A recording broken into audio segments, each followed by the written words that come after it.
ॐ दक्षिणस्य समारम्भा शङ्कराचार्यमध्यमा अस्मदाचार्यपर्यन्ता स्मर्या गुरुपरम्परा श्रुतिस्मृतिपुराणानाम् आलयं करुणालयं नमामि भगवत्पादं शङ्करं लोकशङ्करं शङ्करं शङ्कराचार्यं केशवं बादरायणं सूत्रभाष्यकृतौ वन्दे भगवन्तौ पुनः ईश्वरो गुरुरात्मेति मूर्तिभेदविभागिने व्योमवद्व्याप्तदेहाय दक्षिणामूर्तये नमः। परिज्ञानाश्रम श्रीगुरुशङ्कर परिज्ञानाश्रम शङ्कर सद्गुरु केशव वामन कृष्ण पाण्डुरङ्ग आनन्द परिज्ञान गुरु सद्यो जात शङ्कर सद्गुरु गुरुर्ब्रह्मा गुरुर्विष्णु गुरुर्देवो महेश्वरः गुरुः साक्षात् परब्रह्म तस्मै श्रीगुरवे नमः। ॐ सहना भवतु सहनौ भुनक्तु सह वीर्यं करवावहै तेजस्विनावधीतमस्तु मा विद्विषावहै। ॐ शान्ति शान्ति शान्तिः। पार्थाय प्रतिबोधितां भगवता नारायणेन स्वयं व्यासेन ग्रथितां पुराणमुनिना मध्ये महाभारतम् अद्वैतामृतवर्षिणीं भगवतीम् अष्टादशाध्यायिनीम् अम्ब त्वामनुसन्दधामि भगवद्गीते भवद्वेषिणीम् यं ब्रह्मा वरुणेन्द्ररुद्रमरुतः स्तुन्वन्ति दिव्यैस्तवैः वेदैः साङ्गपदक्रमोपनिषदैः गायन्ति यं सामगाः ध्यानावस्थिततद्गतेन मनसा पश्यन्ति यं योगिनः यस्यान्तं न विदुःसुरासुरगणाः देवाय तस्मै नमः। So we have almost reached the last verse of the 15th chapter. And as I said earlier, the 14th, 15th, the 13th, 14th, and the 15th, these three chapters are really giving the core teaching of our scriptures. The very central teaching of Vedanta, that is, what is this Kshetrajna? What is Atma? What is this Brahman? What is Gunatita Brahman or Atma? What is the very Swarupam of this Atma? That which is Sarvagatam, that which is Gunatitam, that which is not affected by any of the attributes of the body mind sense complex, that which supports the entire universe at the same time, which does not get afflicted by the gunas of the Jagat or the Jiva. And in the 15th chapter, Bhagwan Krishna literally gave almost like a summary of the entire teaching of our scriptures and of the previous two chapters in the form of Purushottama Prapti Yoga, in which the first two or three, about three, 2.5 to 3 verses talked about what is the nature of this samsara, what is this jagat that we see around us, and how it binds us. And if this jagat is called as samsara, samsarati iti samsara. That means that which keeps coming back again and again, that which recycles and circulates again and again. And if that is the samsara or the jagat which comes back again and again and which binds a human being, and if I, the human being, want to get out of this recurrent and cyclical coming back again and again in this cycle of birth and death, then what should I do? I have to jump out of this cycle of samsara, the tree of samsara, which was talked about, comparing it with an Ashwata Vriksha. And how do I come out of it? It was said, Tat Padam Tat Parimargitavyam. That means the only way is to inquire into this samsara vriksha with the help of the Shastra, Guru Mukhena, and understanding very clearly the Swarupam of the Jiva, the Jagat, and Ishvara. And with this sword of knowledge, Asanga Shastrena, with this sword of knowledge and with this sword of detachment, Asanga, Vairagyam. That means what? All the preparations that one needs to understand this knowledge. So, with this instrument or with this Shastra of Asangatvam or Vairagya and Jnana Asina, with this sword of Jnanam, this tree of samsara can be cut or cut asunder, which means that I can jump out of the samsara. Samsara continues. And then Bhagwan went on to explain as to what are the requirements or the preparations of the mind that are needed for understanding this knowledge in the form of Nirmana Moha Jitasanga Dosha in the seventh verse. The sixth verse of this chapter talked about what is the nature of this Brahman, what is the nature of this Atma, knowing which one gets free from this tree of samsara. So there, natatra suryo bhati, that was explained, natat bhasayate suryaha. And in the seventh verse, Bhagwan explained, nirmana moha jita sanga dosha. What are the qualities? What is the preparation of the mind that is required of a sadhaka to understand this knowledge, to understand what this Brahman is, what this Atma is, what this Jiva is, what this Jagat is, and ultimately to understand that that which is the content of the Jiva, that which is the very content of Ishvara, that which is the content of this entire Jagat is nothing but this consciousness, this Brahman. That was what was talked about later after the seventh verse. And in the sixth verse to the 11th verse, Bhagwan talked about this consciousness, this Brahman manifesting in the form of a Jiva. The Jiva Swarupa was talked about.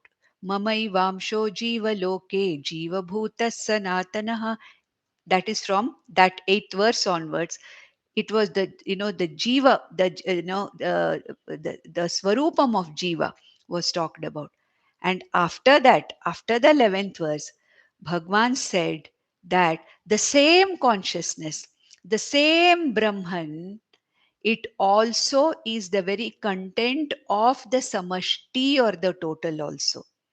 And whatever happens in this entire samashti prapancham, that which runs this entire manifestation, being present in the Jiva, being present as Ishvara, being present as the Jagat, Bhagwan took three examples of the three very important Shaktis or the energies that run the entire universe, which is the Surya Shakti, the Chandra Shakti, and also the Agni Shakti, and talked about how he says, I, Aham. Bhagwan says, Ahameva Aditya Gata Tejaha.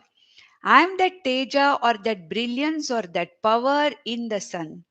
And at the same time, I am that very Shakti which is in Chandrama, that cool rays of the moonlight, which themselves are in a way, you know, fulfilling, or they are trying to nourish the entire universe. How they are nourishing this entire universe.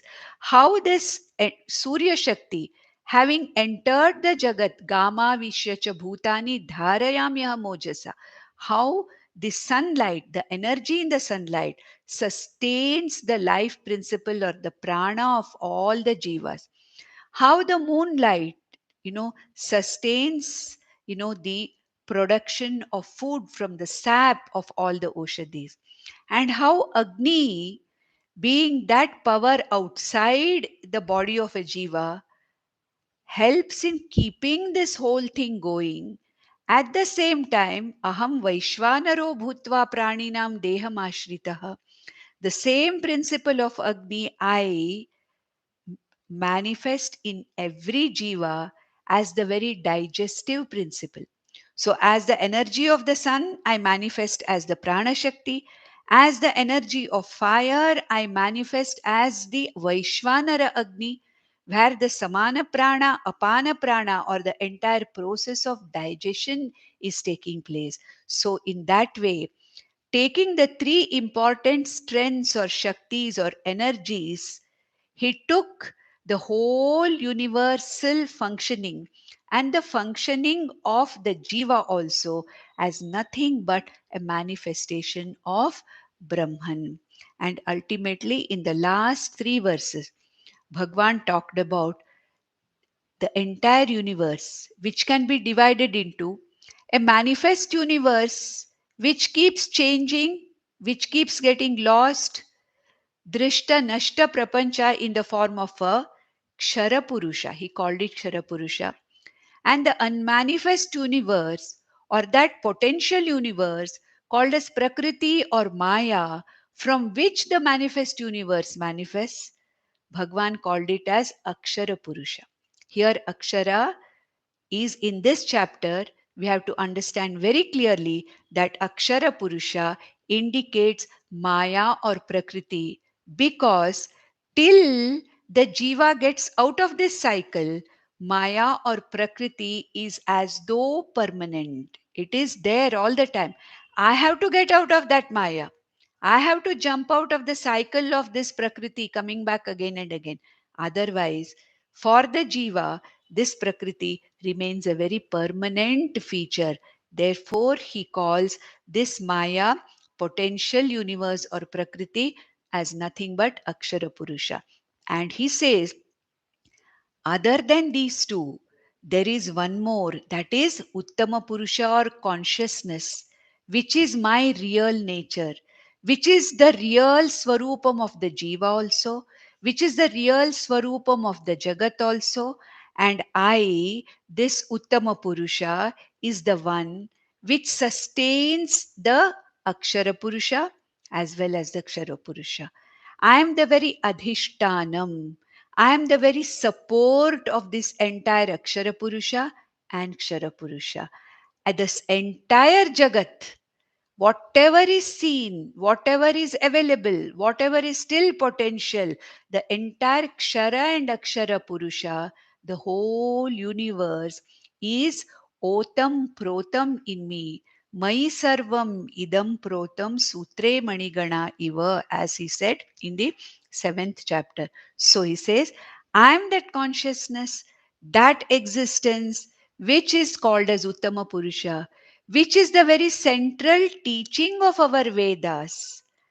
I am the one as Uttama Purusha to be known by the study of Vedas.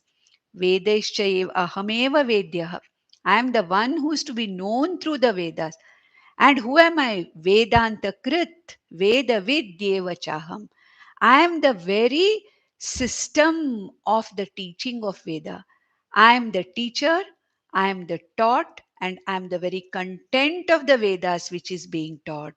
And with this, he said that the one who knows me in this way, in the 19th verse, penultimate verse, which we completed last time, Yo mameva asammudaha janati purushottamam. The one who knows me not as Mr. Krishna, not as this body of Krishna, as Vasudeva Putra Krishna, as Pandava Mitra Krishna, no, the one who knows me as Purushottama. And as a corollary, the one who knows this Purushottama to be the real nature of every jiva, the mumukshu or the jignasu knows that who am I? I'm not this body, mind, sense complex. I'm that consciousness which is Purushottama. It is that very Purushottama which is the very content consciousness of Ishvara also. It is that very Purushottama which sustains the entire Jada and Chetana Prapancha outside also. Such a person, Sarvavid Bhavati Bhajati Mam, Sarvavid Bhajati Mam, Sarva Bhavena Bharata. Such a person sees that this Purushottama, me, this is Krishna's words, as Sarvatma. That means what? This Purushottama or this consciousness is Sarvatma. That Atma, that consciousness present in everything, Sarvatma Bhava. He understands me, Krishna, not as an Ekarupa Ishvara or Vishwarupa Ishvara, but Arjuna, this person understands me as Sarvatma. And he sees himself also as the Sarvatma, which is called as the Sarvatma Bhava.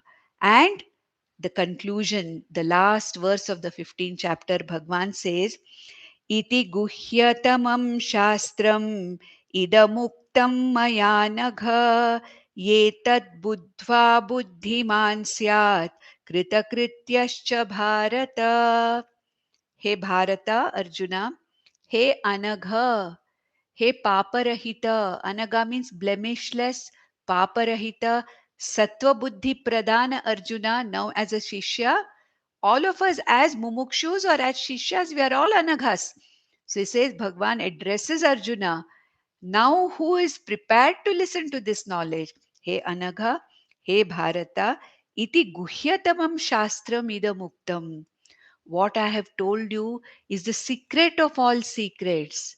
It is a secret not because it is kept secret, but it is of such a nature that it is not easily available for understanding by people.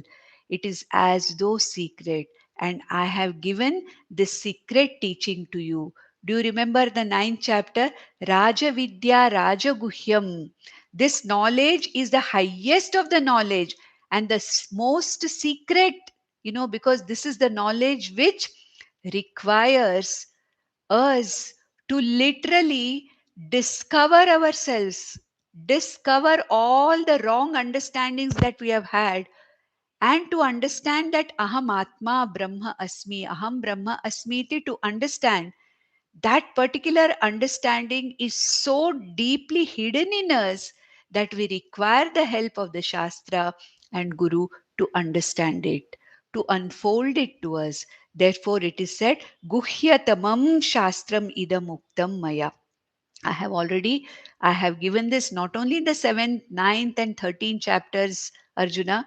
In this, I have given you a bird's eye picture, a complete picture of this Guhyatamam Shastram. Yetat Buddhva, having understood this, having known this, Buddhiman Syat Kritakrityaha. Kritakrityaha means whatever has to be done has been done. Nothing else is remaining to be done. No more agenda. Everything has been done. What is the purpose of this life?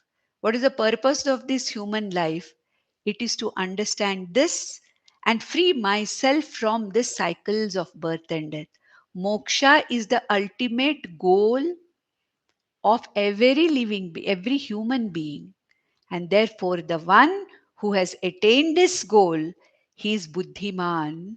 Buddhiman means the one who has used his intellect, his free will in the proper way, in the proper light, and attained or whatever he has to attain as the ultimate Purushartha, Moksha Purushartha, or what Bhagwan Yamadharmaraya calls in Katopanishad as Shreyas. The one who has attained it, it is as good as Kritakrityaha. Nothing more is left for him to be done. That's why Krishna says, Sarvam karma khilam partha jnane parisamapyate. All the karmas are dissolved into this knowledge. There is nothing more to be done. And therefore, hey Arjuna, Bharata, Kritakrityo bhava. May you also become a Kritakritya. Kritakrityaha, that means the one who has done. Kritam Krityam, whatever has to be done has been done. Such a person is a Kritakritya, Kritakritya, the one who has done whatever has to be done. With this, the teaching, the central teaching of our scriptures from the 13th, 14th, and 15th chapters are over now. Om Tat Saditi Srimad Bhagavad Gitasu Upanishadsu Brahma Vidyayam Yoga Shastre Shri Krishnarjuna Samvade Purushottama Yoga Prapti Nama Panchadashodhyayaha. So with this, we have completed the 15th chapter, and now we'll go straight away to the 16th chapter. Now the 16th and the 17th chapters, There is no teaching as such what was told in the 13th, 14th, 15th. They're the crux of the teaching of Vedanta. Here Bhagwan wants to make us know that for this teaching to happen, for this teaching to be absorbed, a set of values are very, very necessary. And how we live our lives, what are our attitudes, is very important in our becoming mumukshus, jignasus, and also ultimately jnanis. So, in the 16th chapter, Bhagwan concentrates on what is actually a way of life that is conducive to attaining this knowledge. For this, Bhagwan has already talked about it very briefly in the 9th chapter, in the 12th and 13th verses, where he said, Mogha Shamogha Karmanaha.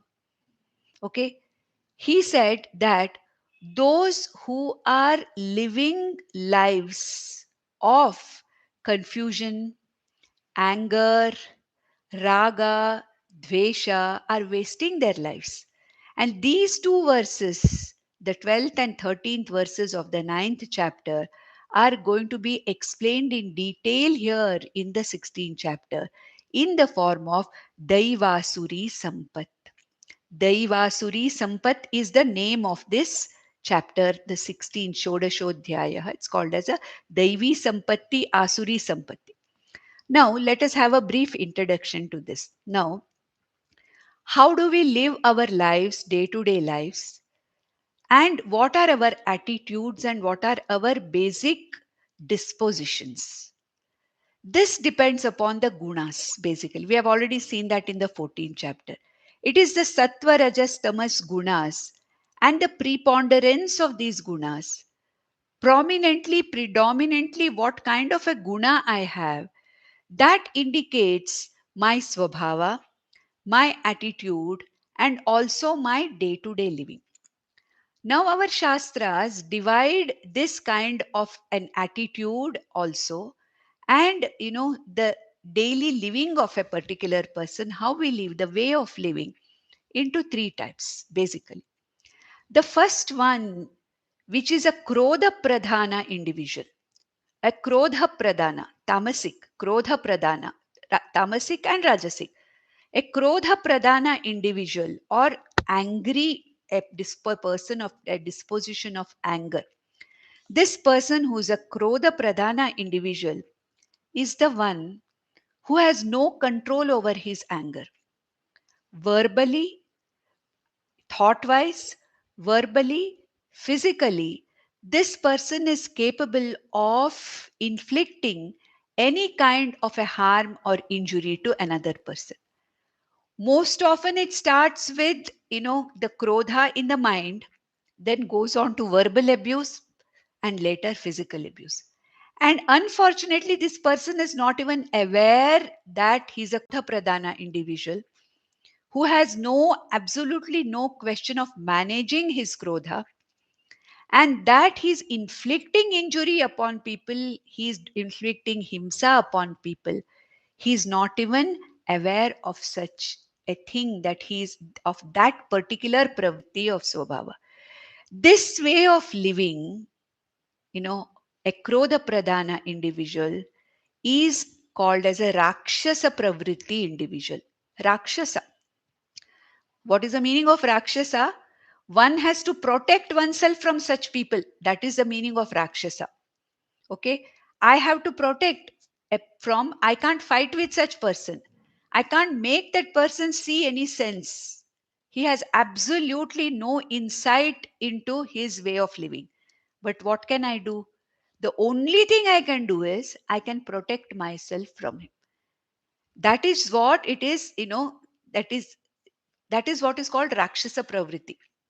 Okay, one has to do Rakshana of oneself from such a person. Yasmat. Okay, I have to protect myself from such a person. This is a Krodha Pradhana individual, Rakshasa Pravritti person. Then we have another group of people called as Asuras. Now, Asuras are people who are Raga Pradhana individuals. Raga Pradhana because all the time they are interested in fulfilling their ragas. Asushu ramate iti asuraha. That means they are all the time only interested in fulfilling their sensual desires. All the time interested in, indriya lolupatvam. All the time wanting to fulfill their desires. And basically by themselves, they will do anything. Anything they will do to fulfill their desires. Because they feel the body is the only reality, there is no Atma, nothing else. With this body, everything just disappears. This body is anyway, Shariram is Shiryamanam. And it is once it dies, it is going to be Dahana Yogyam. Therefore, as long as you live happily, enjoying yourselves, indulge. Indulge in anything. Okay? Rinam kritva ghritam pibet, it seems, they say. Okay? Yavat jivet sukham jivet. But all the time, as long as you are alive, only your pleasure is only that matters. Even if it hurts others, it troubles others, it doesn't matter. You have to fulfill your desires.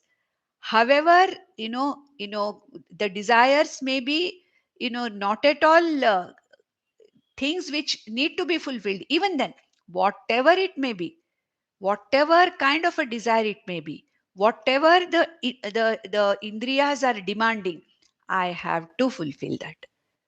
That is what is called as a asuri sampat, one who is mostly raga pradhana.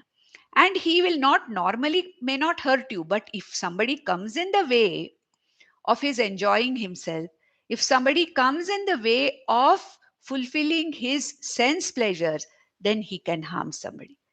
At the same time, he does not bother about dharma, adharma. He is not bothered. What is dharma? What is adharma? Ultimately, I have only this one life, one body. Once it goes, nothing is there. So, whatever I want, I am going to get it at any cost. No question of dharma, no question of adharma, no question of harming others, no question of disturbing others. And if somebody comes in my way, I don't mind getting rid of them also. This is what is called as Asuri Sampat. For a Krodha or Rakshasi Sampat, you know, hurting others for no reason at all. There need not be any reason, simply himsa for no reason. And what happens to this Rakshasi Pravritti person? There is a great spiritual fall. Great spiritual fall. Such a person is born in very, very what you call as Adhama Yonis. For lives and lives to come, he's born in even, not even human, born in animal or sthavara form where one has to go to tremendous amount of suffering. So this is the Rakshasi Pravritti is what happens once, if he does not change it. Asuri Sampat again, the one who has this Asuri Sampatti, this Asura also ultimately, there is a stagnation, spiritual stagnation. He falls also because he uses all adharmic means and he may harm others also. There is no spiritual progress. The third one is what is called as the Daivi Pravritti or Daivi Sampatti.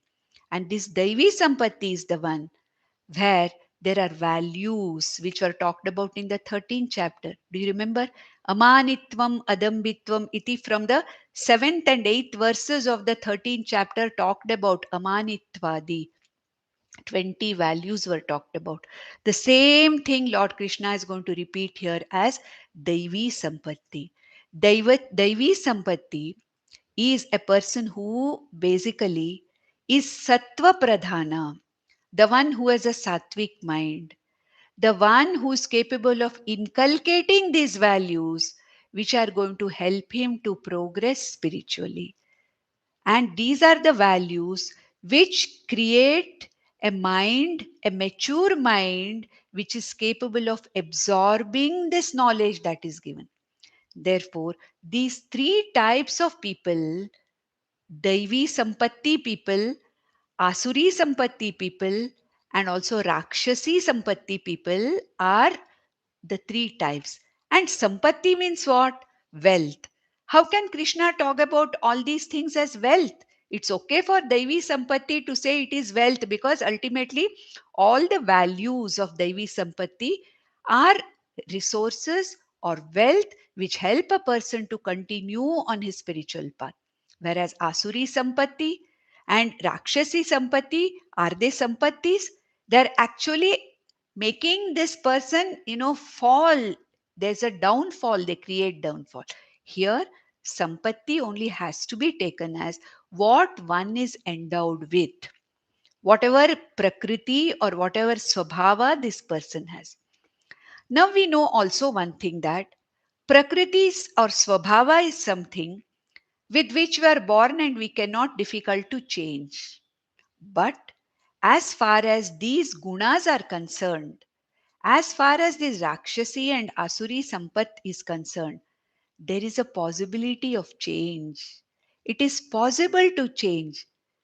It is possible to understand an Asura, a person with an Asuri pravritti or Pasuri prakriti, a nature of Asura nature or a Rakshasi nature, can, if that person is willing and open and capable of understanding, and ultimately by God's grace, like what happened to Valmiki, what happened to Angulimala, all these people were Rakshasi, Asuri, Pravrittaha. But then maybe some grace of Ishvara somewhere, some punya of the past, something can change them. So it doesn't mean that the Asuri Sampatti people or Rakshasi Sampatti people are doomed for life. No, it is possible that they can change. And Daivi Sampatti is the absolute necessity for any person to understand the knowledge that is given by Shastra. What Bhagwan talked about in the 13th, 14th, and 15th chapters for a person to understand Devi Sampatti is extremely important, and therefore here in the 16th chapter, Bhagwan briefly talks about Devi Sampatti, where he literally summarizes or revises what was talked about in the 13th chapter in the 7th and 8th verses about the values, the sadgunas that help a mumukshu for the maturing of his mind, to make his mind more mature and allow this knowledge to sink in. But the rest of the chapter, Bhagwan talks about the Asuri Sampat, which includes the Rakshasi Sampat also, and how the Asuri and Rakshasi Sampat, Krodha Pradhana, Raga Pradhana individuals, how they have or they create their own spiritual downfall, how they fall, and how difficult it is to get this human life, and how a Rakshasi Pravritti and Asuri Sampat persons literally fritter away their lives and fall. That is what is going to be told by Bhagwan from the 6th verse onwards. Up till then, Bhagwan just revises the Devi Sampatti. I am not going to go into detail into the Devi Sampattis, which is listed here by Bhagwan in the first verse and the second verse and the third verse, because all of them have been dealt with in the 13th chapter in great detail. So let us start the 16th chapter. अथ षोडशोऽध्यायः श्रीभगवानुवाच अभयं सत्त्वसंशुद्धिः ज्ञानयोगव्यवस्थितिः दानं दमश्च यज्ञश्च स्वाध्यायस्तप आर्जवम्. Straight away Bhagwan starts. He doesn't wait for Arjuna's question at all, because now he wants Arjuna to understand the value of values. He wants Arjuna to understand the importance of Sadgunas. He wants Arjuna to understand how Daivi Sampatti or these values or Sadgunas are going to help him in his spiritual path, and how the Rakshasi and Asuri Sampatti of Raga Pradhana and Dvesha Pradhana, or you know Krodha Pradhana pravrittis, can cause the downfall of an individual. So now in the first verse, Bhagwan is just renaming, he's just listing. This is a random listing. There is no kind of a what you call why this is coming first, why they no. First three verses are simply listing all those amanitvadi sadgunas which were described in the 13th chapter. So I'm not going to spend much time on the these three things, which is first three verses. Just let me briefly talk about them. So he says abhayam, the first word. What is abhayam? Fearlessness to continue on this path. Fearlessness to inquire into the Shastra through the Guru Upadesha and continue to be committed to this. Arey, who has seen where is moksha? How do I know? It's an unknown thing. I may fall down. How do I know? I'm not enjoying this life also. I'm not getting there also. So that kind of an insecurity and fear that also prevents a person from getting into this inquiry itself. So is abhayam, fearlessness, fearlessness on the path of this knowledge. Then sattva samshuddhihi. Sattva samshuddhihi means, shamaha, or preparing this mind, making this mind as sattvic as possible, trying to understand where I stand. Am I a Rajopradhana individual or a Tamopradhana individual? If so, how can I become a Sattva Samshuddha individual? How can I have a buddhi, or how can I have a mind which is Shuddha, Shuddha Antakarana? How can I have Chitta Shuddhi? What should I do for Chitta Shuddhi? Karma Yoga, Karma Yogena, and imbibing all these, sadgunas, Sattva Samshuddhi. Then Jnana Yoga Vyavasthitihi. Okay, that which was Adhyatma Nityatvam, which was called in the 13th chapter. That means Jnana Yoga Avasthitihi. Jnana here means Shravanam and Mananam. Vedanta Shravanam Mananam Guru Mukhena is called as the Jnana. Yoga means Nididhyasana. Contemplating over whatever I've heard from the Guru through the Shastra, this is Yoga. Jnana Yoga Vyavasthitihi means commitment to Shravanam, Mananam, Nididhyasanam of Vedanta Shastra. Okay, Adhyatma Jnana Nityatvam. Now, if I start explaining this, I'll get lost into this. So please refer back to the 13th chapter, 7th verse onwards, where 20 or 21 Devi Sampattis, which were called as Jnanam by Krishna, are given there. The same thing is being repeated. Then he said Danam. Danam is sharing what I have, the capacity to give, which makes me humble, which reduces my manitvam, and also which gives me an empathy to share what I have. My ahankara, mamakara comes down. When I give, my mamakara comes down. This is mine. I have this. I have accumulated this. It completely, starts diluting. So danam, the capacity to give in the proper situation, in the appropriate situation, to the appropriate person. This is danam. Damascha, damaha. Dama means what? We already know what is Dama. That is Indriya Nigraha. The Indriya is not running after objects of senses all the time. I want this, I want that, I want to experience this. No. There is a kind of a management of the Indriyas. The Indriyas are managed. Such a person is called as a Yuktaha, where the mind and the sense organs are under his mastery. That is called as Damaha. The sense organs are under this person's mastery. He knows how to manage the sense organs so that they don't distract him from this pursuit of knowledge. Then Yajnaha. Yajnaha means basically worship. The worship can be in the form of either Vaidika, Yajnaha, in the form of all the Vaidika Yajnas, or mere prayer, our pujas that we do at home, or a mere prayer, Sarve Bhavantu Sukhinaha is enough, praying for somebody. Most important yajna here, for people like us, where we cannot follow the Vaidika yajnas now, we may not have enough time to do elaborate pujas.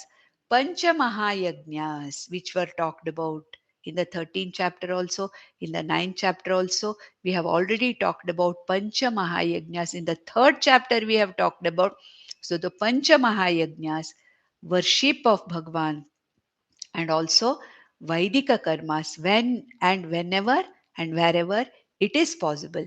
Again in Yajna, I give dana. Okay, I worship. I become a part of this cycle of existence where I'm offering service. I'm thanking all the functionaries of this entire Jagat. So this is what is called as Yajnaha in any form. Swadhyayaha, most important. Swadhyayaha. Every day, some kind of a chanting at least absolutely necessary. Here, Swadhyaya can mean Vedanta Vichara also. Swadhyaya can mean a mere Parayana also. That is why there's so much of importance given to Parayana. Just a few verses of Gita Parayana every day. Without even knowing the meaning, one doesn't have to know the meaning. Parayana, Swadhyaya. A person belonging to a certain Veda, a particular Veda, chants a part of this Veda every day to keep it going, to keep it cycling, to, sort of convey it or to send it or to kind of give it to the next generation. So mere chanting. What are we doing in Bhashya All of us who are, those of us who are in Bhashya what are we doing? We may not understand the meaning when we read the Shankara Bhashya of Bhagavad Gita and Brahma Sutra and the Upanishads. What are we doing? We are simply doing Parayana. Parayana has its own punya in the form of Chitta Shuddhi. One need not know the meaning of it at all. But one who knows the meaning and chants it, that is also a part of Swadhyaya, that becomes a Jnana Yoga. So Swadhyaya here means it is an inquiry into Vedanta or mere Parayanam of our Vedas. Then Tapaha. Tapaha means disciplinary practices.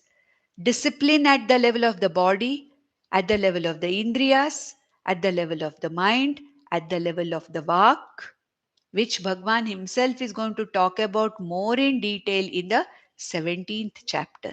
So we won't go into this. Basically, it means disciplinary practices which help us in integrating our body mind sense complex. A yukta purushaha I become. Arjavam, straightforwardness. What I think, what I speak, and what I do, there is oneness. There is a straightforward, the straightness, ruju bhavam, that is called as the arjavam, which also we have seen in the 13th chapter. Amanitvam, adhambitvam, ahimsa, kshantihi, arjavam. The same thing is being taught. Then in the second verse, he says, अहिंसा सत्यमक्रोधः त्यागः शान्तिरपैशुनम् दया भूतेष्वलो लुप्त्वम् मार्दवम् ह्रीरचापलम् ahimsa. I have dealt in detail with ahimsa in the 13th chapter. Not causing any kind of a harm to anybody purposefully. Of course, sometimes, without intention, sometimes some harm may happen through us. Intentionally not causing any kind of an injury or hurt or harm, either at the kayika level or at the vachika level or at the manasa level, is ahimsa. Satyam, next word. As far as possible, speaking the truth, avoiding anritam, speaking the truth as far as possible. In the 17th chapter, Bhagwan talks about Vak Tapas. Satyam is one of the important aspects of Vak Tapas.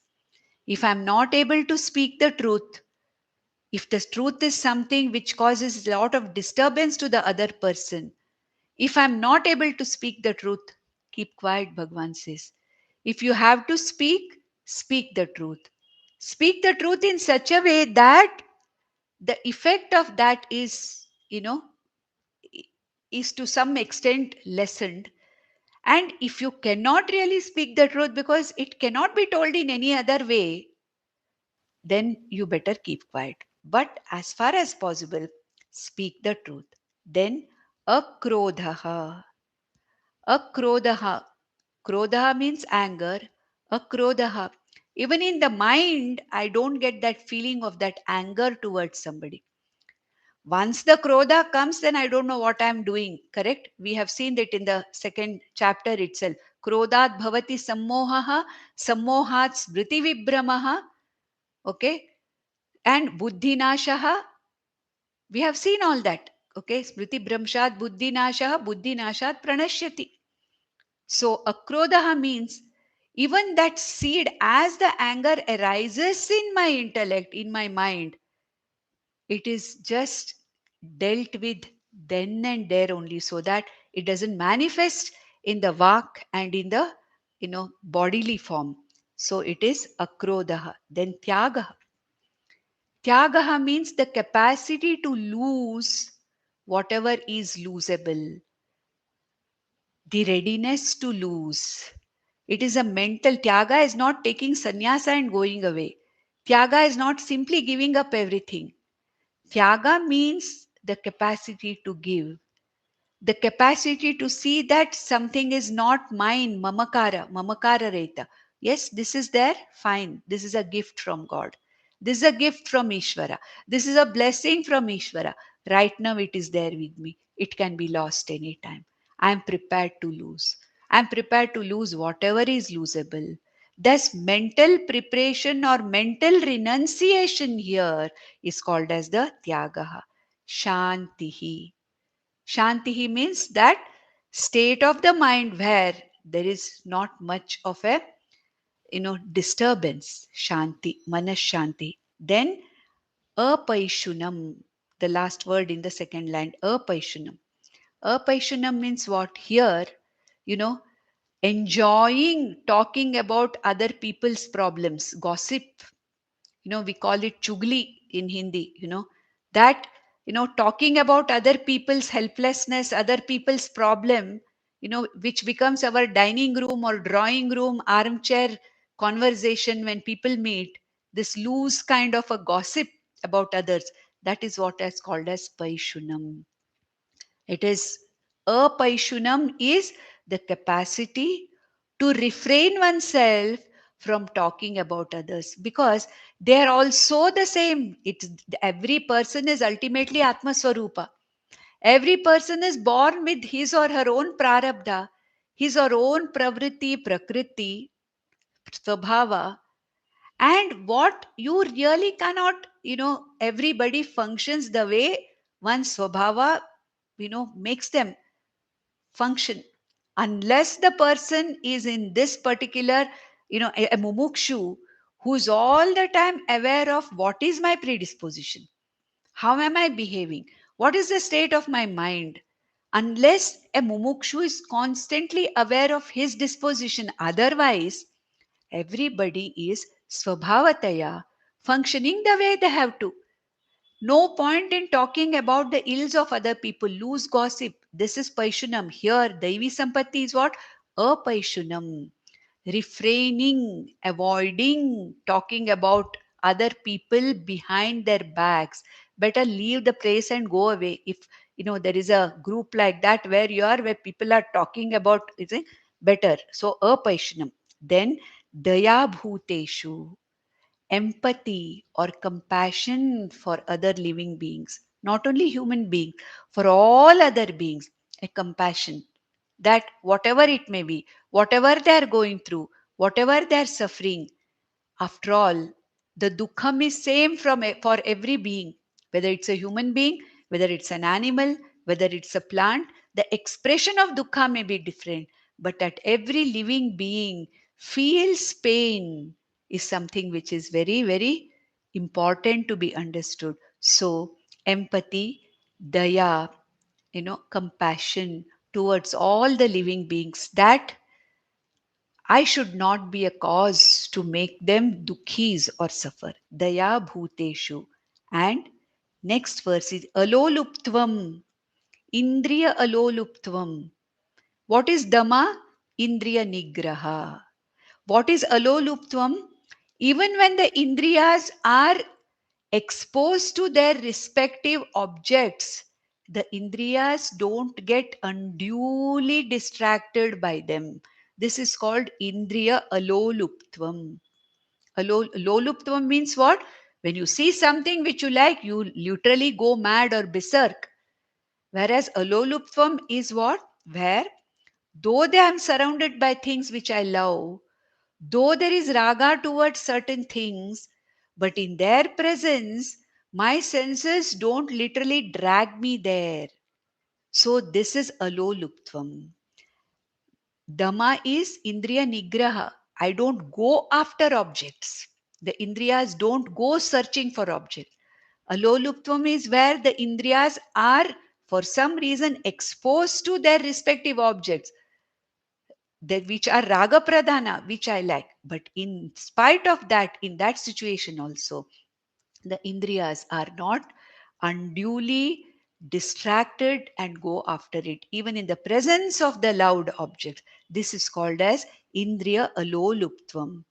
Mardavam, next word, softness in my attitude, the way I behave with others, the way I talk to others, even if I know how I conduct myself with others, softness in my attitude. That goes a long way, because if I'm not soft, how can I show daya? It's one of the parts of daya sarva bhuteshu.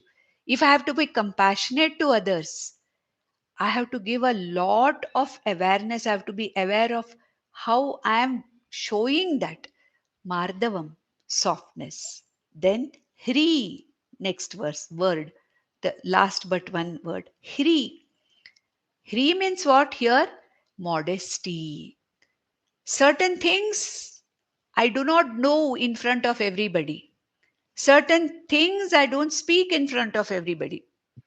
So that kind of a natural shyness of a human being or a modesty of a human being, what is not to be done, where this kind of a discrimination and this kind of a natural shyness or modesty is called as hri, which is also given in the 13th chapter. Then achapalam. Achapalam means unnecessary movements of the body. Some people raga pradhan, simply moving here, moving, looking here, looking there, simply moving their hands and feet. So that kind of a, body's chapalyam is not there. Unnecessary movement when it is not necessary. Get up and go here and there and come. Like some of these, animals like dogs and all, simply they get up, run and come back. No purposeless movements of the body. This is called as chapalyam. A chapalam means that I'm moving my body only when it is necessary. Unnecessary movements are not there. Doesn't mean you have to be a stone like and sit without. No, wherever it is necessary, whenever it is necessary, certain bodily actions, bodily movements, body language is necessary. But then unnecessary movements of the body is called chapalyam, and a chapalam is that I restrain from unnecessary movements of the body. Third verse again explaining the Daivi Sampatti itself. Teja Kshama Dhriti Shaucham Adroho Nati Manita Bhavanti Sampadam Daivim Abhijatasya Bharata. These are the Daivi Sampattis which are going to help an individual. What are they? Some more. Tejaha, Samarthyam. Samarthyam. The capacity to do what one has to do. The confidence in oneself to do what one has to do. The Samarthyam to protect oneself against abuse from others, from the krodha of others. There may be, like, literally what is explained here is the capacity or the courage or the strength not to become a doormat. That is what is called as tejaha or samarthyam.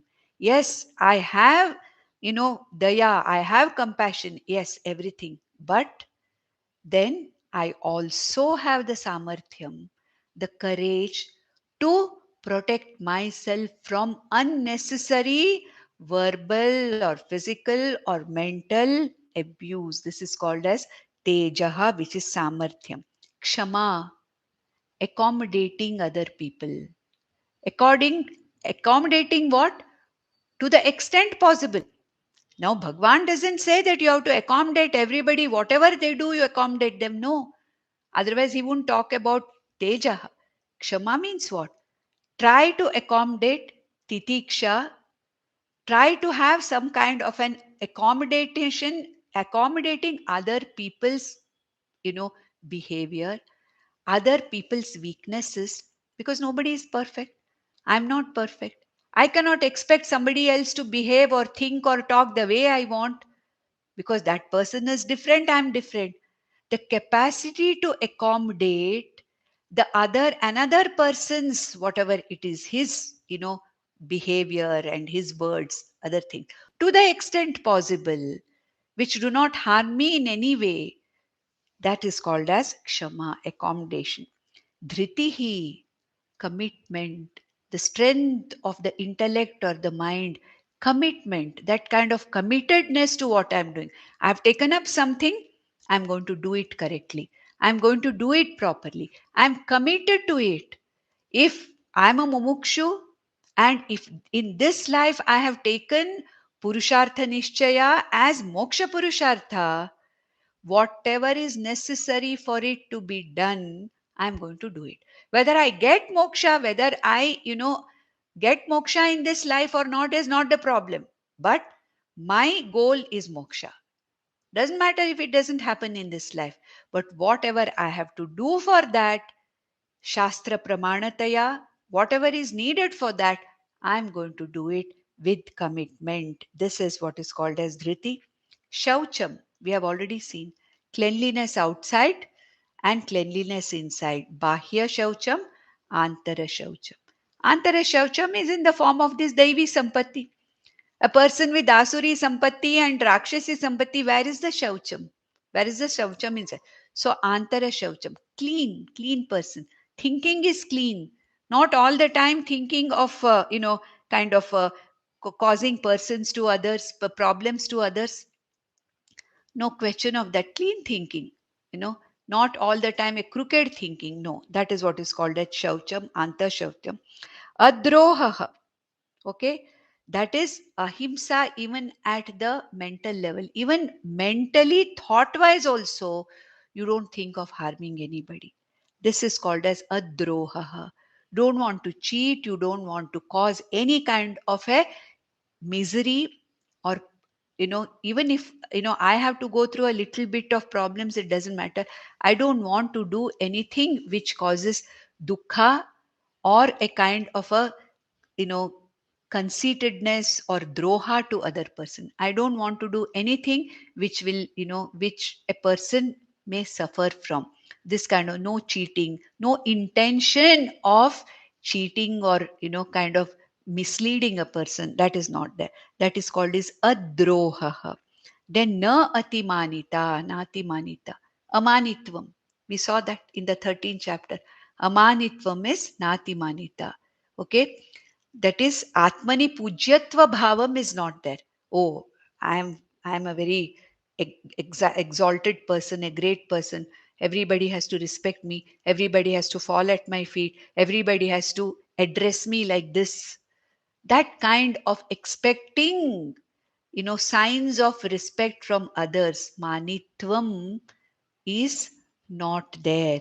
Then atina atimanita, or that kind of a manitva means atmani, in myself, pujyatva bhavana, I am something great, everybody has to worship me, everybody has to, that kind of kind of demanding respect from others, that is called as manitvam. Amanita na atimanita, it doesn't mean loss of self respect.